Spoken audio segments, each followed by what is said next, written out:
guys, hey, Trucker Hank with you here. I'm on my first test drive with my truck at Lone Mountain, and I was taking it over to Petro to have the Landstar inspection done. But I kept driving it because I want you to see something. Look at my hand. I'm like, that's at 53, 54. Now I'm gonna go up here to. It's a really windy day, so the truck's gonna rock around. But look at that vibration right there. And that's not just through the wheel. It's actually tracking pretty straight. It may look like I'm pulling left because we got a really strong wind from the left. But I had to give it right wheel coming the other way. So I'm headed south on I-15 right now. That's about 60 miles an hour, 58. And yeah, I'm not gonna pay for a Landstar inspection for a truck that I wouldn't buy. Not yet. I'm not saying I won't buy the truck, but this doesn't, I'm not an expert, but this doesn't feel like any suspension vibration I've ever felt before, you know, like an out of balance tire or a bad tire. I'm not saying it can't be, because it does seem to be speed related, but I'm feeling this exact same vibration at idle as well. And that's telling me that it's flywheel or clutch related, or possibly engine related. Just take a look at that, okay? Take a look at that mirror over there. Passenger mirror, vibrating. It's coming through. But that's at 55. Now let's go ahead and go up to 60. Accelerating. Alright, now let's go up to 65, 62, 63, 64. Let's go ahead and go 65. Now, alright, now there, that's full power, 70. And there's 75. The engine seems to be putting out decent power. It does seem to have a little funkiness to it. I certainly hope I don't have to wait and come back next week. What I'm going to ask them if I can do is if I can drive another truck. It's like this, if they have one available, and compare it. There was one sitting right next to it, but I don't know if it's already taken or not. I'm going to tell you, that truck drives better than this one as far as the vibration issue goes. I might be forced to change all my paperwork. Unless they get a mechanic out there that really knows the stuff and says, hey, I know what that is. That's the inner front axle tire on the right side. I got it taken care of. It'll be 20 minutes. I don't see that happening. I'm going to tell you something. Lone Mountain's really good at business. It's like Elon Musk said. Room for improvement in his company right now isn't so much the battery or the electric car.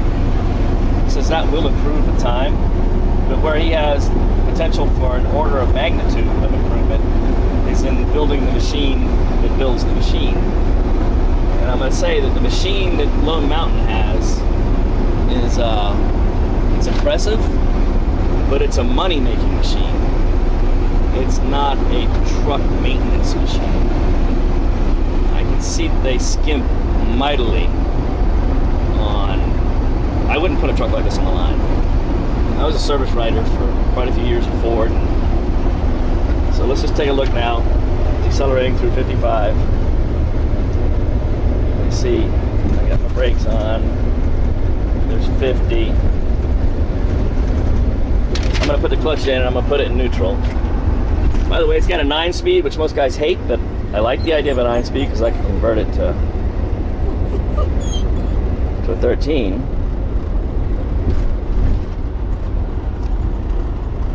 I did get a little of this when I was accelerating the first time, but it went away, and I kind of attributed that to flat spotting of the tires, just sitting there, not moving.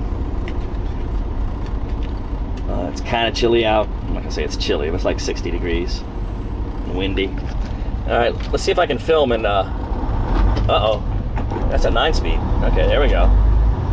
If you can't find them, keep looking, right?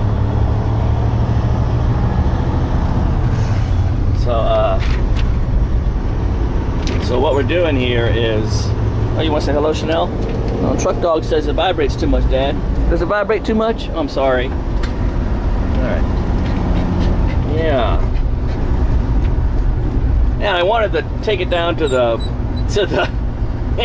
now this is pathetic, okay? I wanted to drive from North Las Vegas to the TA, which is about 20 miles away on the south side of Las Vegas, because they might have had a sooner appointment to get the Landstar inspection. But said, oh no, our insurance doesn't let us go that far. I'm like, it's a truck. Man, I'll tell you, when Arrow let me drive the truck, I was gone for 2 hours and I drove it all over Creation. I mean, I was all over Mesa, Phoenix, Chandler, and I found some things wrong with it, which is why I didn't buy it. But seeing these things, I may be going back to Arrow. I don't know yet. I'm not gonna make a rush decision because I feel financial pressure. That's for sure. On the other hand, I think I might be smelling some coolant. That's a bad sign.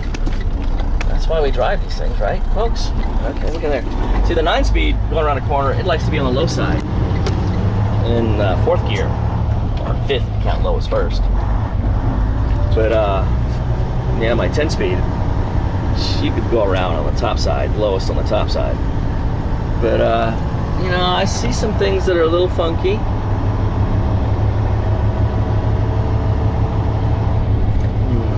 I haven't looked at that oil pressure in idle yet. Let's see what that looks like.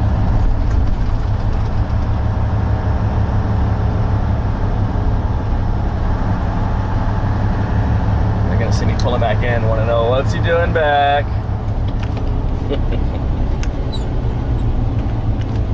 Oh yeah, let me go this way. Oh goodness. Oh goodness. Oh.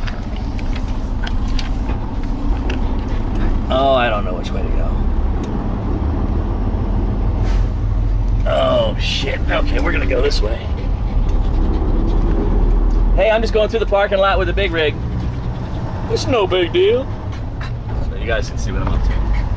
All right, let me talk to these guys, see what they say. Thank you. Hey everybody.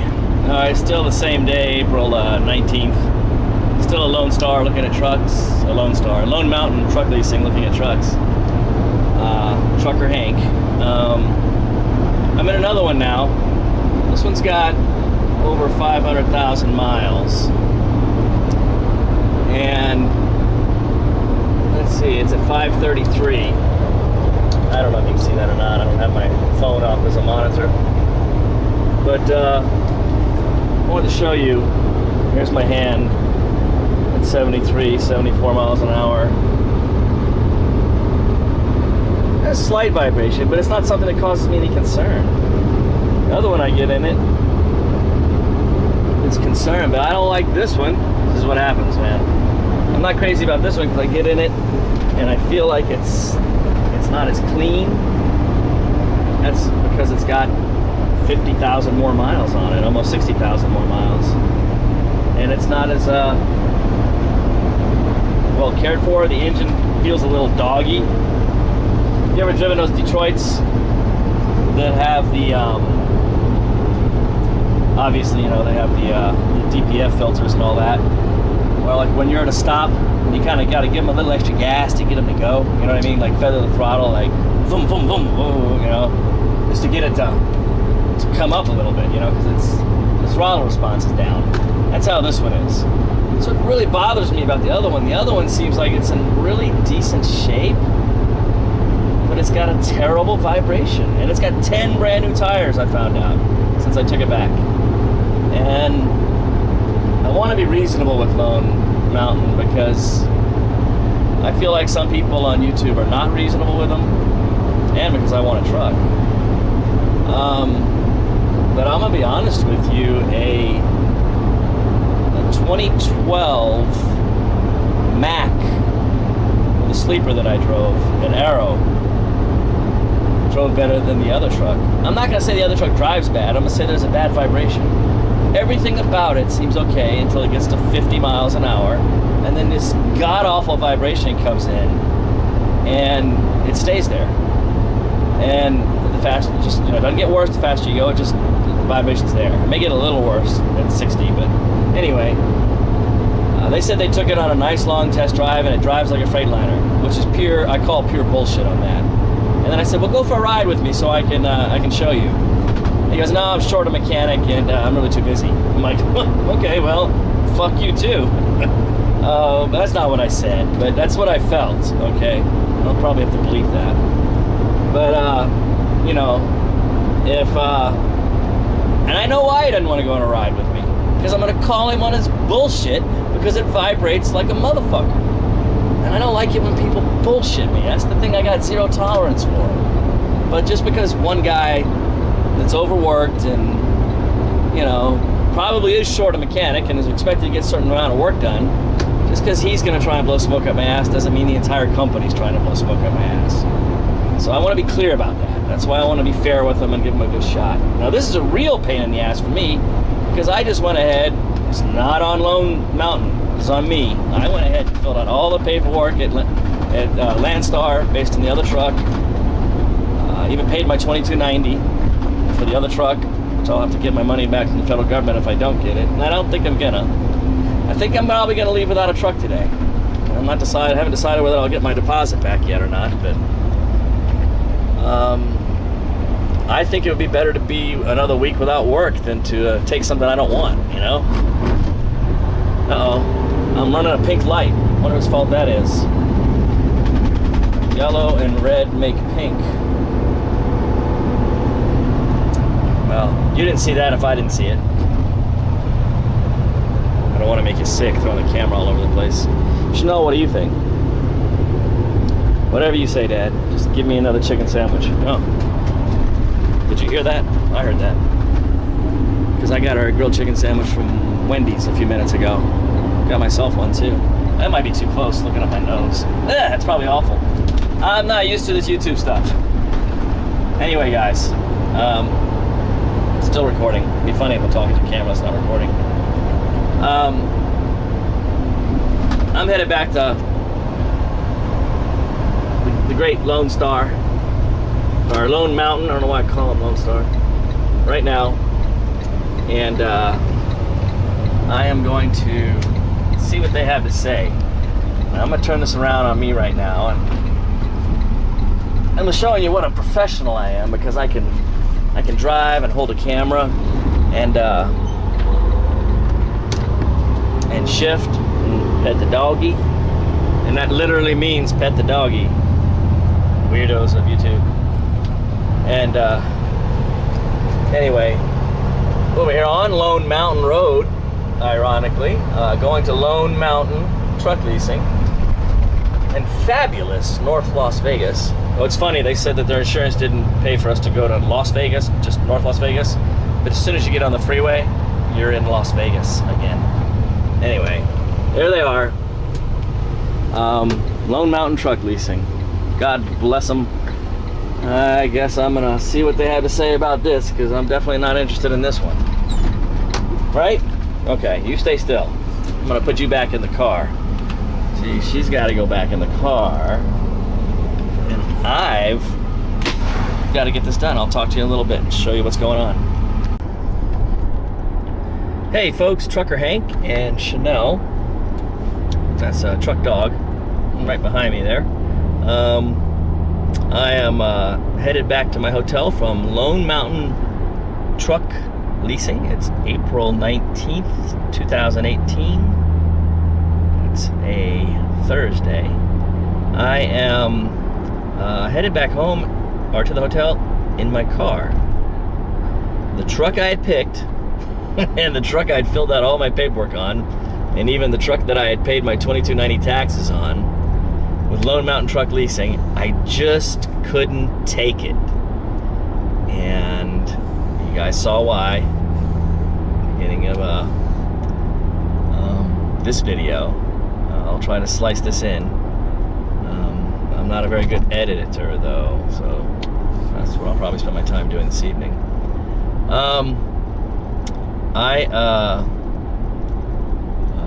found another truck there with about 32,000 miles, fewer miles.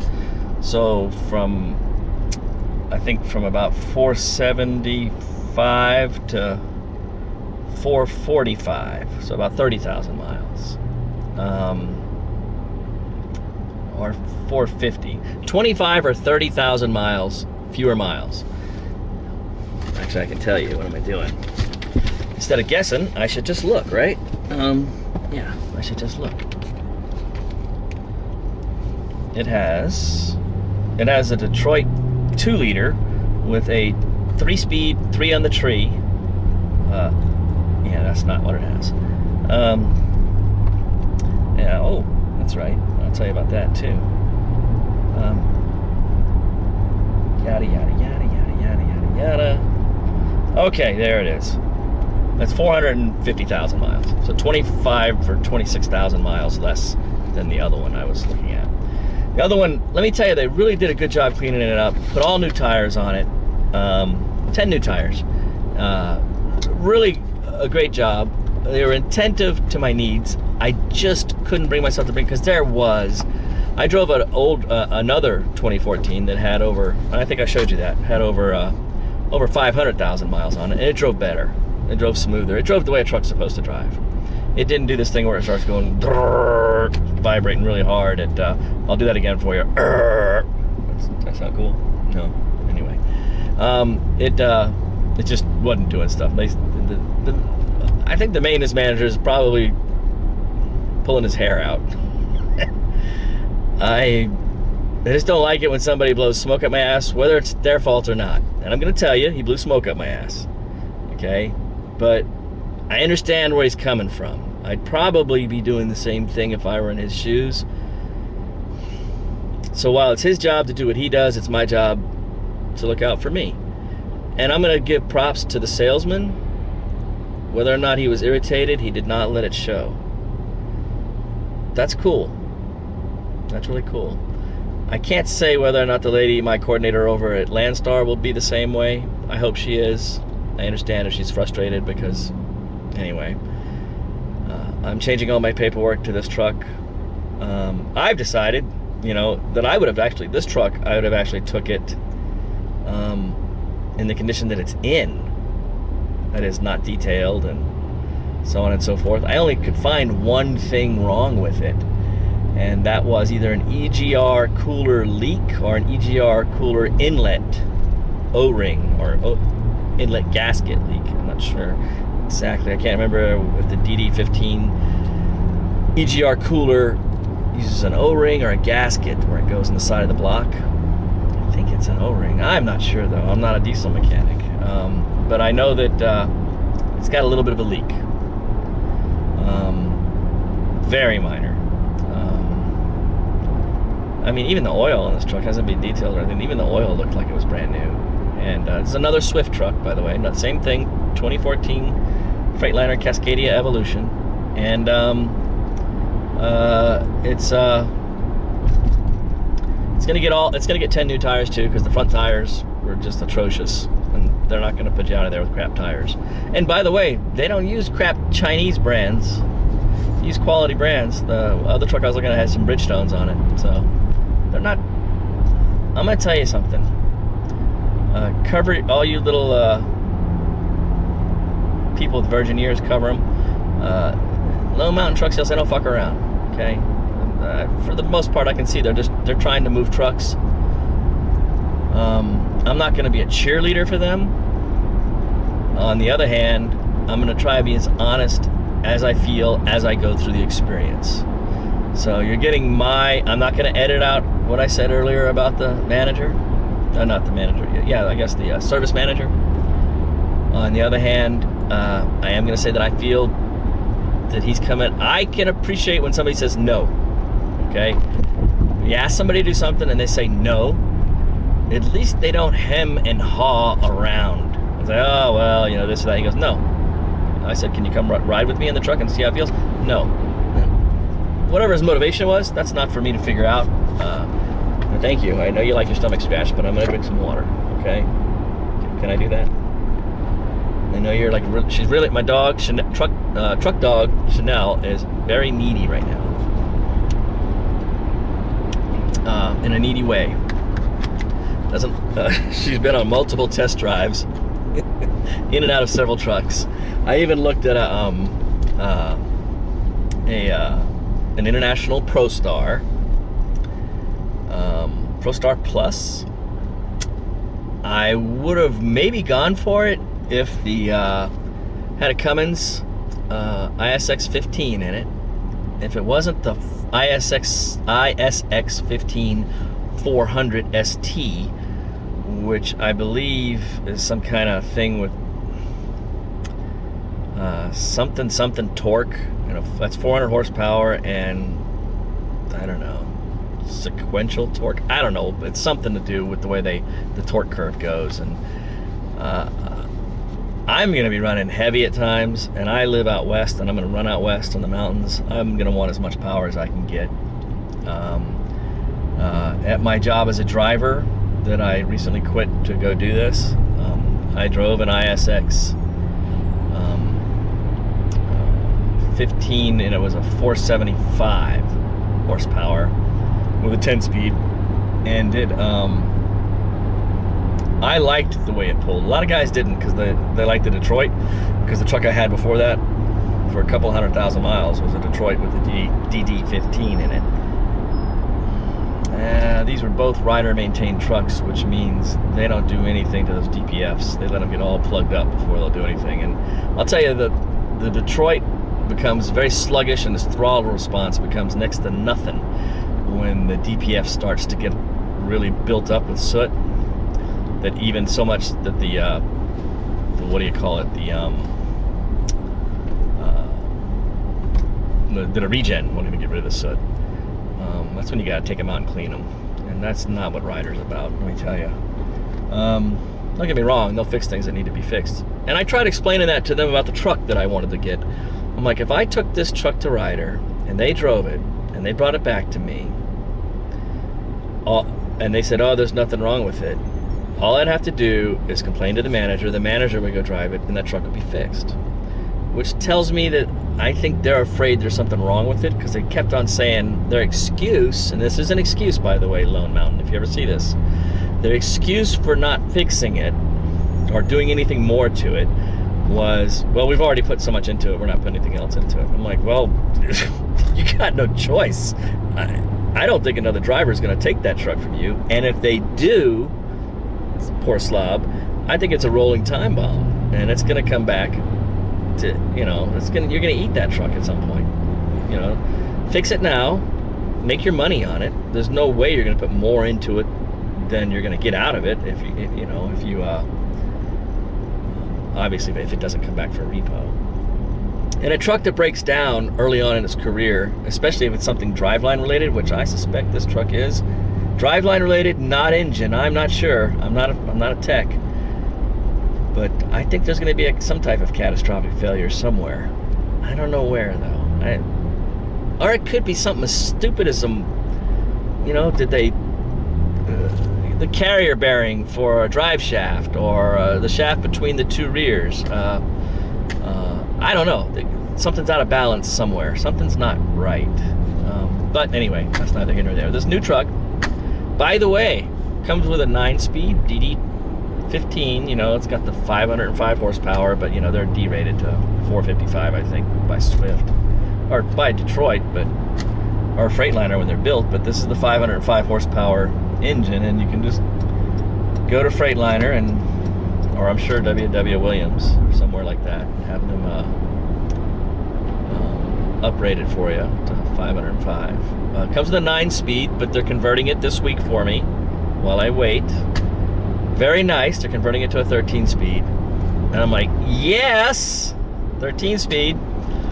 It already does. They're already set at 75 or 76, but I think I was turning like 1,500 at 75. It'll be nice to probably turn with a 13. It'll probably turn somewhere around, I don't know, somewhere 1,300, maybe even less than 1,200 at 75. And it's not that I go around the country cruising at 75 miles an hour. I don't. But there are some times out on the open flat highways on I-10, some parts of I-15, so on and so forth, in Arizona, parts of, you know, Utah, It's 75 is legal, and I may want to do 75 depending on my day and where I'm at. I'm typically, even as a company driver, I try to get the best gas mileage possible. I found that by climbing hills with my foot maybe 3/4 of the way down, not on the floor, and that by doing 55 to 58 miles an hour on cruise, that I've been able to increase my miles per gallon as much as, at times, by 2 miles per gallon, week on week. And that's a lot when you're running 2,200 miles a week. And I asked my boss, I said, hey boss, look at your fleet mileage, miles per gallon. Give me back a bonus every 3 months of 25% of what I save you over what it's been historically. And he declined. So I declined to continue doing 55 or 58 miles an hour and to get in and out as fast as I could every day. I believe that from my math, every day I saved about 15 minutes. Instead of doing 70, I was doing 55. I saved about 15 minutes on my daily shuttle run, but that's 15 minutes a day. And sometimes that 15 minutes coming back into Phoenix would put me behind when the morning traffic jams would start, or the rush hour, and that would add another 30 to 45 minutes to my day. So I was just asking, I think, maybe for an extra $200 every 3 months. But if I don't get, so I just turned it from that to,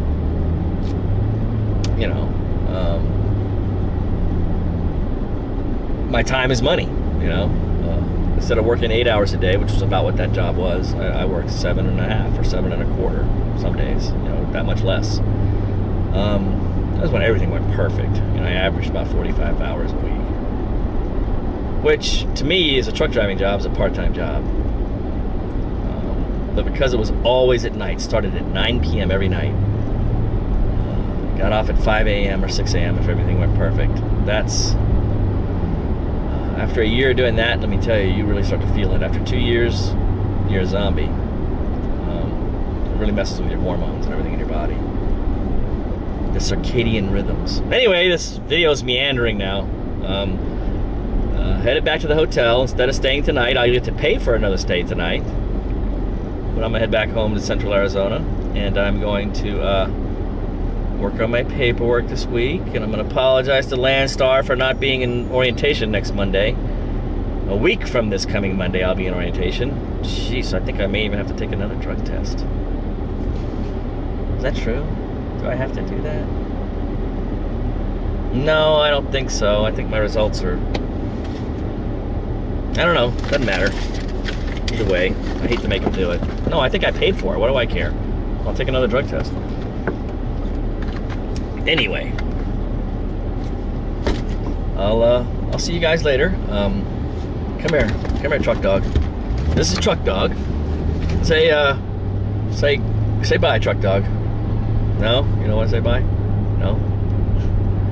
This is Chanel and Trucker Hank signing off.